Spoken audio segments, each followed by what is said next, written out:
Il y a un truc qu'on a dit dernièrement, c'est que la France de Vichy, en fait, Vichy, c'est la France.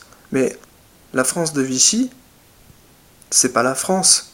Parce que, en fait, quand on parle de Vichy, on dit oui, certes, c'est la France, dans le sens, c'est comme si tu disais, euh, par exemple, Bethléem, c'est Israël. C'est pareil, en fait, oui et non. Parce que Bethléem, c'est une partie d'Israël. Et ben la France de Vichy, c'est pareil. La zone de Vichy, en fait, c'est la zone dite libre qui était sous l'égide du maréchal Pétain, ce qu'on appelle la France collabo, alors que l'autre France était la France occupée.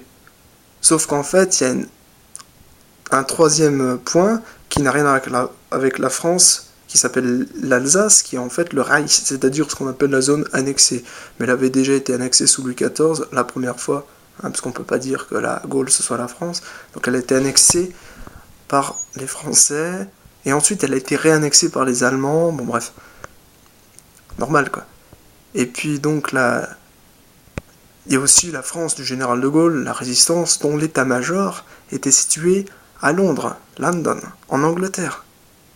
Donc voilà, en fait, la France, elle était morcelée, elle était éclatée. Donc on peut pas dire. Alors franchement, on peut pas dire que la France se limite à Vichy. Voilà, c'est ça la question. C'est comme dire Genève, c'est la Suisse. Ce n'est pas la capitale.